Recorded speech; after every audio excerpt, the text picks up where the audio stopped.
سلام طعنان نعاكم يخون زخبركم من زخبركن تخاتلت مدبنا نلوم سولوس حموشة تحساس كل التشحن إسران سلستن تدالي بزلو سومناو مدب سبورت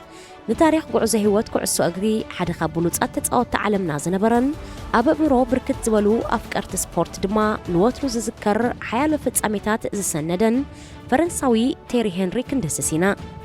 كتكتاتولونا أدمنايو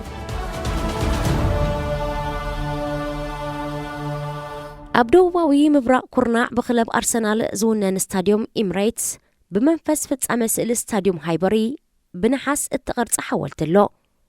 أقاوما نايز حولتي نتازنايلو مزعبانا خوينو زلو فرنساو تتقاواتاي أب كل تشحن إسران كلتن أميدا هايبري أبلع لقاند تتقاي أرسنال زخونت سمين لندناويت كلب توتنهام سبيرس شوتوم سمزقبه تنبركيخو نويحتن شراتيتو حقوسو تسأنبللو أقباب تنسأبارغيا أبت أوان نسو بقلتو فتقرى متقعتي كابت السعبو زنبرا أكفافايلي سبيرس نمبلات بفتنة أبستحن ببلو تخلخلتي ندحريتنا نسحبو كقات أوان نتاخو عصو كعنون فتينو مكان تنبرو بتبب أنفتو ماسحيتو كابت أفكلي فتسوم كاللع مريت سهر ماقو عصوغن أبت أقام تحت وايشا نغسكيعت كتعرف أي تشكرتن إذا حيالات قعي نكلب أرسنال بجاكا زاشتو كالإلعلق للتميتن 8 جولات أبركيتيو أب عمة سبورت كل تشحن سلستن كل تشحن 4 دما بمرحنتو مسبت أوتو بمخان كدميون كساب حجن أبريمير ليج إنجليز زي تسرحقيا فتسيموم يوم إذا حاولتي انت زين إسوو أي عابينيو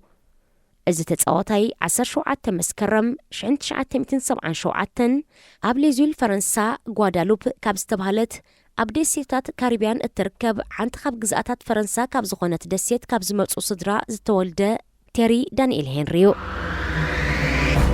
تيري هنري جنا ود شوعات عمت كلو طبق ملكت قعصو سلازنبرو جلود شيزل زتبهال قدوس كو ليزيول بستسميت ناي كبابي غانتا 5 حقوف جبرو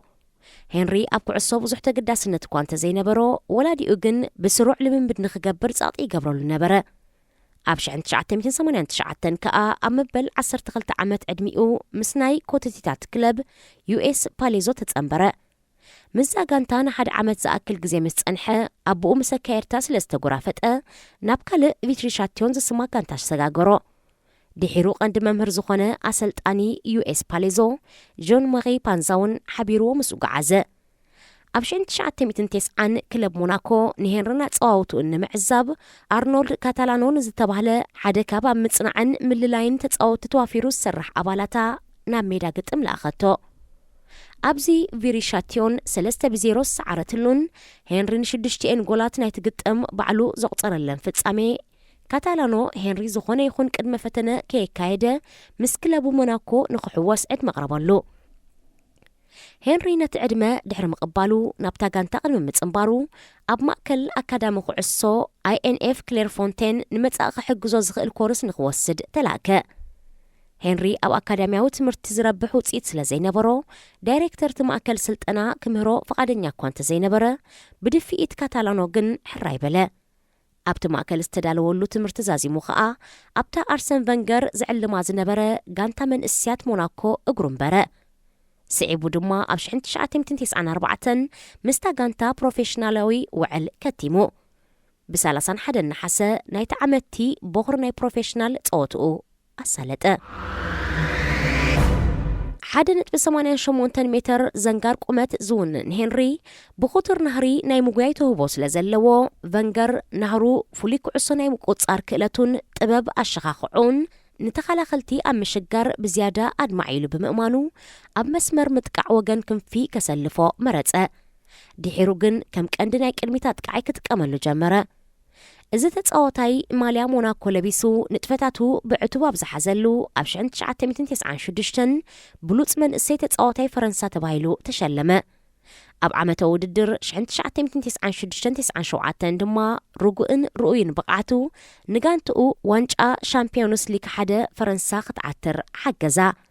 أبز قصلا عمة سبورتون كلبو نام مدرخ فرق فتسامي شامبيونس ليج أوروبا أبز بتصحاتلو ترقو وساني أبرس منبارو أبتو ددر زغطرو شوعات الشطوطات كبروسن فرنسا خوينو تمزقبه ኣብ ሊግ ፈረንሳ 3 ዓመታት ድሕሪ ምጽዋቱ ኣብ መበል 20 ዓመቱ ምስ ሃገራዊት ጋንታ ፈረንሳ ክስለፍ ዝበቀ ሄንሪ ኣባል ናይታ ኣብ 1998 ኣብ ሃገራ ኣብ ዝተኣንገደ ዋንጫ ዓለም ዘለዓለት ጋንታ ኣብ ርእሰ መንባሩ ኣብቲ እዋን 3 ጎላት ብምእታው ልዕሊ ኩሎም ደቂ ሃገሩ ዝበስሐ ሸቶታት ኣበርከተ። ሞሳ ናይዚ ኣብ ውድድር ጽዋዕ ዓለም ዝተሓፍሰ ዓወት ከዓ ምስ ብጾቱ ዝለዓለ ኒሻን ክብሪ ሃገረ ፈረንሳ ተቐበለ። ንሱ ዓንዲ ሕቆ ክለብ ሞናኮ ኮይኑ ኣብ ጽንሓሉ 5 ዓመታት ኣብ 141 ግጥማት 88 ጎላት ከመዝግብ ከኣለ። ቴሪ ሄንሪ ኣብ ወርሒ ጥሪ 1999 ዓመተ ምህረት ብ10.5 ሚልዮን ፓውንድ ናብ ኢጣልያዊት ክለብ ጁቬንቱስ ተሰጋገረ። ኣብዛ ጋንታ ብወገን ክንፊ ከምኡውን ኣብ ርሒብ መስመር ምክፍፋል ይስለፈሉ ዝነበረ ግዜ ኣንጻር እቲ ብድልዳሊኡ ዝፍለጥ መስመር ምክልኻል ክለባት ሴሪኣ ኢጣልያ ከድምዕ ስለ ዘይከኣለ ኣብ ምምዝጋብ ሸቶታት ውፅኢታዊ ነበረን። ኣብ 16 ግጥማት 3 ጎላት ጥራይ ይጽሒፉ። ብዘይካዚ ምስ ዳይሬክተር ክለብ ጁቬ ሉቺያኖ ሞጂ ስኒት ስለ ዘይነበሮ ብድሕሪ 8 ዋርሕ ብ3 ነሓሰ 1999 ብ11 ሚልዮን ፓውንድ ናብ ክለብ ኣርሰናል ብምቕናዕ ምስ ናይ ቅድም ዓላሚኡ ኣርሰን ቨንገር ዳግማይ ተራኸበ። ገለ ላዕለዎት ኣባላት ክለብ ኣርሰናል ንዕድጊ ሄንሪ ዝወፀ መጠን ገንዘብ ብዙሕ ተፈላጢ ምስ ዘይነበረ ስሙ ብምንጻር በዚሑ ብዝብል ምኽንያት ዕጉባት እኳ እንተዘይነበሩ ቨንገር ግን እዚ ድሒሩ ብዝያዳ ኣብዛ ጋንታ ከም ሓደ ካብ ብሉጻት ተጻወትቲ ዓለም ዝተወረየ ፈረንሳዊ ኮኽርዖ ምዃኑ ተኣማሚኑ ነበረ። ንሄንሪ ከዓ ኣብ ክንዲ ኣብቲ ንዓመታት ዝተጻወተሉ ወገን ክንፊ ኣብ ቦታቲ ናብ ክለብ ሪያል ማድሪድ ዘምርሐ ወዲ ሃገሩ ኒኮላስ ኣኔልካ ማለት ኣብ መስመር ምጥቃዕ ኣኽተቶ። ሄንሪ ኣብ ፈለማ 8 ግጥማት ልዳት መጋጥምቲ ጋንታታት ክደፍር ብዘይምኽኣሉ ምስቲ ልዑል ኣካላዊ ብቕዓት ዝሓትትን ኣዝዩ ቕልጡፍ ስልቲ ኣጸዋውታ ዘዘውትርን ጸወታታት ፕሪምየር ሊግ ክርዕም ጸጊምዎ ተባሂሉ ተሓመየ። እንተኾነ ግን ምስ ግዜ ዕቑር ብቕዓቱ ኣብ መዓላ ከውዕሎ ስለ ዘይተጸገመ ኣፋልማይ ዓመቱ ኣብ 46 ጸወታታት 26 ግዜ ኩዕሶን ሰኪዐትን ብምውሃድ ብኡኡ ንዝተጠራጠሩ መልሓሶም ሓየኾም። ኣርሰናል ንፕሪምየር ሊግ ብድሕሪ ማንቸስተር ዩናይትድ ተሰሪዓ ካልእቲ ኮይና ክትፍጽሞ ከላ ኣብ ውድድር ዋንጫ ኤውሮጳ ከዓ ኣብ ፍጻሜ በጺሓ ብቱርካዊት ክለብ ጋላታ ሳራይ ብፍጹም ቅላዕ ተሳዕረት። ኣብ ክራማት 2000 ምስ ሃገራዊት ጋንታ ፈረንሳ ናብ ውድድር ዩሮ 2000 ዝወፈረ ሄንሪ ኣብዚ እውን 3 ጎላት ብምምርካትን ንግጥም ፍጻሜ ሓዊስካ ኣብ 3 ግጥማት ብሉጽ ተጻዋታይ ዝብል ክብሪ ብምርካብን ሃገሩ ተወሳኺ ጽዋዕ ንኽትዓትር ብጉሉሕ ተዋስአ። ብድሕሪ ዋንጫ ዩሮ 2000 ናብ ለንደን ዝተመልሰ ሄንሪ ኣብ ዓመተ ስፖርት 2000-2001 ዋላ እኳ ኣብቲ ቅድሚኡ ዝነበረ ዓመት ዝወሓደ ጎላት ማለት 22 ጎላት እንተቑፀረ ነቲ ወቕቲ ናይ ጋንትኡ ዝለዓለ ኣመዝጋቢ ሸቶ ኮይኑ ወድኦ። ብፍላይ እቲ ኣንጻር ማንቸስተር ዩናይትድ ሕቑኡ ንልዳት ሂቡ ከሎ ታሕቲ ብቅድሚኡ ንዝመጸት ኩዕሶ ክንዲ ብራኸ ብርኩ ዝኣክል መጠን ኣብ ኣየር ሓፋቢሉ ከም ቅጽበት ኣንፈቱ ለዊጡ ካብ ክሊ ፍጹም ቅላዕ ወፃእ ሃሪሙ ናብ ልዳት ልኢኹ ኣብ ሰኪዐት ዝሰራሰራ ውቅብቲ ጎል ሓንቲ ካብዚኣተን እያ። ኣብቲ እዋን ሓደ ካብ ቀተልቲ መስመር መጥቃዕቲ ፕሪምየር ሊግ ኣቂማ ዝነበረት ኣርሰናል ደጊማ ንማንቸስተር ዩናይትድ ስዒባ ካልኣይ ተርታ ተሰርዐት። ብተወሳኺ ኣብ ግጥም ፍጻሜ ዋንጫ ኤፍኤ በጺሓ ብሊቨርፑል 2-1 ተሳዒራ ብዘይ ጽዋዕ ተፋነወት። እዚ ኩነታት ድማ ነቲ ነታ ጋንታ ዋንጫ ንኸግዝማ ክቱር ህንጢነት ኣሕዲሩ ዝነበረ ሄንሪ ኣብ ጓሂ ሸመ ነበረ። ኣብ ዝቐጸለ ዓመተ ስፖርት 2001-2002 ግን ኣርሰናል ንሊቨርፑል ብ7 ነጥቢ በሊጻ ሻምፒዮን ፕሪምየር ሊግ ኣብ ዝኾነትሉ ወቕቲ ሄንሪ ኣብ መወዳእትኡ ምስታ ዘጋነርስ ብዝብል ቅጽል ስም እትፍለጥ ጋንትኡ ኮይኑ ዋንጫ ንኽስዕም በቐ። ኣብ መዛዘሚ ግጥም ዋንጫ ኤፍኤ እውን ኣርሰናል ንቸልሲ 2-0 ረቲዓ ኣብቲ ዓመት ካልእቲ ጽዋዕ ኣታዊት ገበረት። ሄንሪ ብወገኑ ብ24 ጎላት ወርቃዊ ጫማ ኮኸብ ኣመዝጋቢ ሸቶ ፕሪምየር ሊግ ክውንን ከሎ ኣብ ኩሉ ውድድራት ከዓ ብሓፈሻ 32 ሸቶታት ወፈየ። ንሱ ኣብ እንግሊዝ ዘመስከሮ በሪኽ ብቕዓት ኣብ ዋንጫ ዓለም 2002 እውን ከንጸባርቆ ተጽቢት እኳ እንተነበረ ንኹሉ ብዘገረመ መልክዕ ግን ምስ ሃገራዊት ጋንትኡ ብኣግኡ ካብ ምድቦም ናብ ዝቕጽል መድረኽ ከይሰገሩ ተሰናበቱ። ኣብዚ ሰዓበ ወቕቲ ስፖርት 2002-2003 ብቕዓቱ ለጠቕ ከየበለ ዝቐጸለ ሄንሪ ደጊሙ 32 ጎላት ከበርክት ከሎ 23 ቀረብ ሸቶታት ከዓ ገበረ። ኣብዛ ዓመት እዚ ኣርሰናል ንዋንጫ ፕሪምየር ሊግ ክትዕቅብ እኳ እንተዘይከኣለት ንዋንጫ ኤፍኤ ግን ደጊማ ሰብሰፈታ። ሄንሪ ብሩድቫን ኔስተርሎይ ብሓንቲ ጎል ጥራይ ተበሊጹ ደጊሙ ወርቃዊ ጫማ ካብ ምውሳድ ይሰናኸል ዳ እምበር ንብሕቱ ግን ብፕሮፌሽናል መጻወቱ ብማሕበር ጋዜጠኛታት ስፖርት ከምኡውን ብደገፍቱ ብሉፅ ተጻዋታይ ፕሪምየር ሊግ ተባሂሉ ተሓርዩ 3 ሽልማታት ክዓትር ከሎ ኣብ ሽልማት ፊፋ ብሉፅ ተጻዋታይ ዓለም ብድሕሪ ዚነዲን ዚዳን ኣብ ሽልማት ባሎንደር ከዓ ብድሕሪ ፓቨል ኔድቪድ ተሰሪዑ ካልኣይ ደረጃ ሓዘ። ንሱ ብተወሳኺ ኣብ ፕሪምየር ሊግ 20 ናብ ጎል ዝተለወጣ ቁዓሳሱ ድልዋት ብምግባሩ ብብስሒ ቀረብ ሸቶታት ክብረ ወሰንቲ ሊግ ጨበጠ። ብጀካዚ ኣብተን 5 ዓበይቲ ሊጋት ኤውሮጳ ኣብ ሓደ ዓመት ስፖርት ብውሕዱ 20 ጎላት ዘእተወን ከምኡውን ካልኦት 20 ጎላት ዝኸሸነን ናይ ፈለማ ተጻዋታይ ኮይኑ ኣብ ታሪኽ ሰፈረ። ነዚ ቅያዚ ሊዮነል ሜሲ ጥራዩ ኣብ 2020 ክደግሞ ዝኸኣለ ብጀካዚ ምስ ሃገሩ ኮይኑ ኣብ ዋንጫ ኮንፌደሬሽን ፊፋ 2003 ኣብ ዝተጸመደሉ ሃገሩ ሻምፒዮን ክትከውን ከላ ንሱ ከዓ ሽልማታት ወርቃዊ ኩዕሶ ብሉፅ ተጻዋታይ ከምኡውን ወርቃዊ ጫማ ኮኸባ መዝጋቢ ሸቶ ንብረቱ ገበረ። ኣብ ዓመተ ስፖርት 2003-2004 ሄንሪን ኣርሰናልን ዝፋን ፕሪምየር ሊግ ዳግማይ ተረኪቦም ዘውዲ ሻምፒዮን ክደፍኡ ቆሪጾም ተበገሱ። ኣብቲ እዋን ኣብ ጥርዚ ብቕዓት በፂሑ ዝነበረ ሄንሪ ምስ ደኒስ ቤርካምፕ፣ ፓትሪክ ቬራ፣ ቭሬዲ ሊምበርግ፣ ሮበርት ፒረዝን ካልኦትን ብምዃን ኣብቲ ልዕሊ ሓደ ክፍለ ዘመን ዕድመ ዘቑፀረ ፕሪምየር ሊግ ዘይተረኣየ ነቲ ዓመታዊ ውድድር ስዕረት ከይመዓጉ ብ26 ዓወት 12 ማዕረ ውፅኢትን ሻምፒዮን ኮይኖም ፈጸምዎ። እዚ ክሳብ ሕጂ ብኻልእ ጋንታ ዘይተደግመ ወርቃዊ ታሪኽ ንኣርሰናላውያን ኣብቲ ግዜ ዘ ኢንቪንሲፕልስ ወይ ከዓ ዘይስነፉ ዝብል ተወሳኺ ስም ንኽወርሱ ኣኽኣሎም።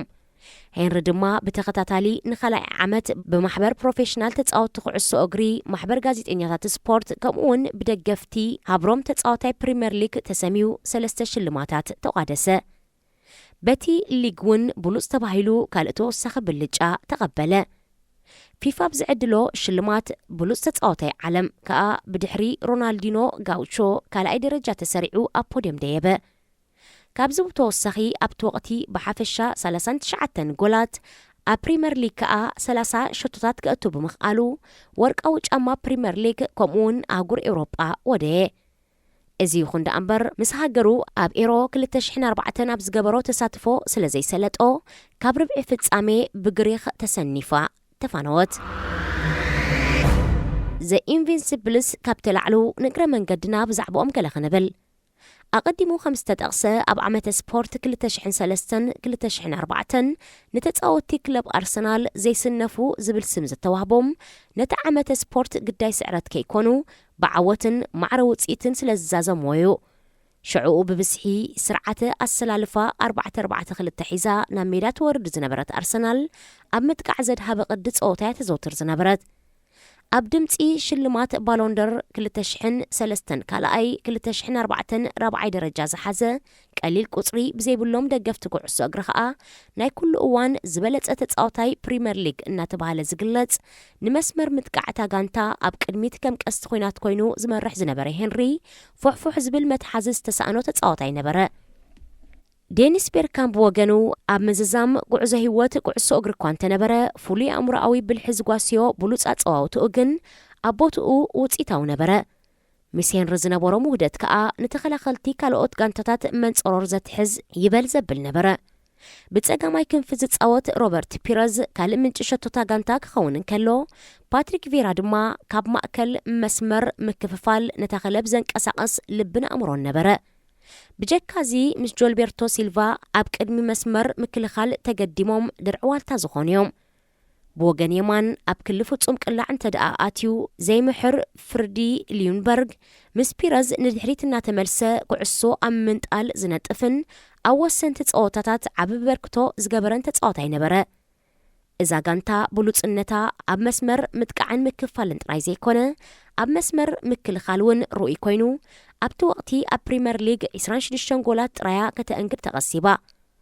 ሶል ኮምበልን ኮሎቶረን ኣብ ማእከላይ ወገን ምክልኻል ብልሕን ኣካላዊ ድልዳለን ኣወሃሂዶም ብትኩርነት ዝሕልው ኮይኖም ኣሽሊ ኮልን ሎረን ከዓ ብክልተ ክንፊ እናተኸላኸሉን እናጥቅዑን ብተዓጻጻፍነት ዝነጥፉ ህርኩታት ተጻወትዮም። ዝምስገን ጠባይ ዘይነበሮ የንስ ሌማን ድማ ጽኑዕ ዕርዲ ልዳት ጋንቱ ነበረ ዓላሚኣ አርሰን ቨንገር ክኸውን ከሎ ብድሕሪቲ አርሰናል ንሌስተር ሲቲ ረቲዓ ፍሽለት ዘይነበሮ ዓመተ ስፖርት ምዝዛማ ጋዜጠኛ ዘጋርዲያን ኬቨን ሚሸል ነዚ አሰልጣኒ ኣብዚ እዋን ኣብ ፕሪምየር ሊግ ዝበልሐን ዝበለጸን ዓላሚ ከምኡውን ምናልባት ኣብ ኩሉ ሊጋት ዓለም ብምባል ወዲስዎ ቨንገር ኣብቲ እዋን ተጻወቲ ልዑል ሞያዊ ብቕዓትን ዲሲፕሊንን ከንጸባርቆ ዝደፍእ ሓድሽ ስርዓተ ልምምድ ብቕዓትን ኣመጋግባን ብምትእታው ኣብ ልዕሊ ኣሰልጠንቲ ጽልዋ ብምሕዳር ኣብ አርሰናል ጥራይ ዘይኮነ ኣብ መላእ ፕሪምየር ሊግ ለውጢ ምጽዩ እዚ ፈረንሳዊ ዝኾነ ተፈላጥነት ዘይነበሮምን ቅድሚኡ ዘይተሰምዑን ተጻወቲ ኣለልዩ ናብ ውርያትን ብሉጻትን ተጻወቲ ናይ ምልዋጥ ክእለቱ እውን መዳርግቲ ነበሮን ንኣብነት ዝኣክል ኮሎቶረ ካብ ኣይቮሪያዊት ክለብ ብ150,000 ፓውንድ ተዓዲጉ ካብ ኣከፋፋልን ናይ ክንፊ ተኸላኸላይን ናብ ስሙይን ብቑዕን ተኸላኸላይ ማእከል ሜዳ ክቕየር እንከሎ ሉምበርግ ድማ ካብ ሾደናዊት ጋንታ ሃልም ስታዲዮስ ብ3 ሚልዮን ፓውንድ ጥራይ ተገዚኡ ጸላው ተራ ዘለዎ ተጻዋታይ ዝተለወጠ እዩ ናብ ሄንሪ ምስ ንምለስ ብሄንሪ እትቕለስ አርሰናል ከም ኣብ ዝሓለፈ 2 ዓመት ኣብ ዓመተ ስፖርት 2004-2005 እውን ንጽዋዕ ፕሪምየር ሊግ ምስ ኣኸተ ትርፋይ ተኻእለን እታ ዋንጫ ብቸልሲ ተመንዝዐት ብኣንጻሩ ንዋንጫ ኤፍኤ ግን ሄንሪ ካብ ዝጽንበራ ጥራይ ኣብቲ ዓመት ንሳልሳይ እዋን ኢዳንበረትላ ኣብቲ ወቕቲ ብሓፈሻ 31 ግዜ ልዳት ተጻይ ጋንታታት ብምጥሓስ ንስሙ መመሊሱ ንሰማይ ዘዕርግ ዝነበረ ሄንሪ ብሸነኹ ብ25 ጎላት ኣብ ፕሪምየር ሊግ ንሳልሳይ እዋን ተሸላሞ ወርቃዊ ጫማ ክኸውን እንከሎ ብኣህጉር ኤውሮጳ ደረጃ ኸኣ ምስ ዲያጎ ፎርላን ተላፊኑ ተዓዋቲ ኣብ ዝኾነሉ ንሽልማት ወርቃዊ ጫማ ኤውሮጳ ን2 ዓመታት ኣከታቲሉ ዋኒኑ ዝገበሮ ናይ መጀመርያ ተጻዋታይ ኮነ ኣከፋፋልን ሓለቓ ጋንታን አርሰናል ፓትሪክ ቬራ ኣብ ምዝዛምቲ ወቕቲ ውድድር ናብ ጁቬንቱስ ብምቕንዑ ሄንሪ ነታ ብተዛማዲ ብውልዶ መንእስያት እናተተክአት ትኸይድ ዝነበረት ሙሉእ ብምሉእ ብግቡእ ዘይተሃንጸት ጋንታ ንኽመርሕ መዝነት ሓለቓነት ተረከበ ኣብቲ ከም ሓለቓ ጋንታ ክጻወተሉ ዝጀመረ ዓመት ስፖርት 2005-2006 ከዓ ብውልቁ ዝተፈላለየ ክብርታትን ዓወታትን ተጎናጸፈ ንሱ ብ17 ጥቅምቲ 2005 ኣብ ውድድር ሻምፒዮንስ ሊግ ኤውሮጳ አንጻር ስፓርታ ፕራግ 2 ጎላት ድሕሪ ምቑጻሩ ብኢያን ራይት ብ185 ሸቶታት ተታሒዙ ዝነበረ ክብረ ወሰን ሰይሩ ናይ ክለብ አርሰናል ናይ ኩሉ እዋን ዝበስሐ ሃዳን ሸቶ ኾነ ብተወሳኺ እውን ብሓደ ለካቲት 2006 ብመንገዲ ኣብ ሰኪዐት ዌስትሃም ዘቐመጠ ኩዕሶ ኣብ ፕሪምየር ሊግ ዘጽሓፎ ሸቶታቱ ናብ 151 ብምዕራግ ብክሊፍ ባስቲን ተታሒዙ ዝነበረ ክብረ ወሰን ዝበስሐ ጎላት ፕሪምየር ሊግ ክለብ አርሰናል እውን ኣብ ኢዱ እተዎ ኣብ ርእሲ እዚ ንሱ ኣብ ስታዲየም ሃይበሪ መበል 100 ሸቶ ሊግ ብምዝጋብ ኣብ ታሪኽ ክለብ አርሰናል መዳርግቲ ዘይርከቡ ቅያስ ሰርሐ አርሰናል ናብ ስታዲየም ኤሚሬትስ ቅድሚ ምግዓዛ ኣብ ስታዲየም ሃይበሪ ንመወዳእታ ግዜ ኣብ ዘሰላሰለቶ ጸወታ አንጻር ዊጋን ሃትሪክ ዝሰርሐ ቴሪ ሄንሪ ብሓፈሻ ክብረ ወሰን ብዝሓዘ ብስሒ ን4ይ ዓመት ብምክትታል ከዓ ን3ይ ዓመት ኮኸብ ኣመዝጋቢ ሸቶ ፕሪምየር ሊግ ብምዃን ወርቃዊ ጫማ ኣብ ከብሑ ኣንበረ ኣብ ታሪኹ ድማ ካብ ማሕበር ኩዕሶ እግሪ እንግሊዝ መወልቲ መራኸቢ ብዙሃንን ደገፍትን ብዝተዋጸት ሽማግለ ንኻልኣይ ግዜ ብሉጽ ተጻዋታይ ፕሪምየር ሊግ ተዓመት ተሰምየ ነዚ ሽልማት ብጀካ ሄንሪ ክርስቲያኖ ሮናልዶ ኔማንያ ቪዲችን ኬቨን ደብሪዩነን ጥራዮም ልዕሊ ሓደ ግዜ ኣብ ኢዶም እትየሞ ብጀካ ዝተጠቕሰ እዚ ን6 ተኸታተልቲ ዓመታት ስሙ ምስ ዝበለጸት ጋንታ ፕሪምየር ሊግ ክርቋሕ ዝበቕዐ ተጻዋታይ ኣብቲ ወቕቲ ካብ ማሕበር ጋዜጠኛታት ስፖርት እንግሊዝ እውን ንሳልሳይ እዋን ተመሳሳሊ ክብሪ ብምርካብ ብሽልማት ወቂቡ እዩ ብጀካ ሄንሪ 3 እዋናት ዕዉት እዚ ብልጫ ዝኾነ ተጻዋታይ የለን ዝኸበርኩምን ዝኸበርክንን ተኸታተልቲ መደብና ንሎሚ ተሰናዲኡ ዝነበረ ቀዳማይ ክፋል ታሪኽ ጉዕዞ ህይወት ኩዕሶ እግሪ ቴሪ ሄንሪ ተፈጺሙሎ ዝመጽእ ሰሙን ተቋጺርኩም ኣይበለና ካልኣይ ክፋል ሒዝና ክንምለሰኩም ኢና ክሳብ ሽዑኡ ንኹልና በቢ ዘለናዮ ሰላምን ጥዕናን ክኾነልና ንምነ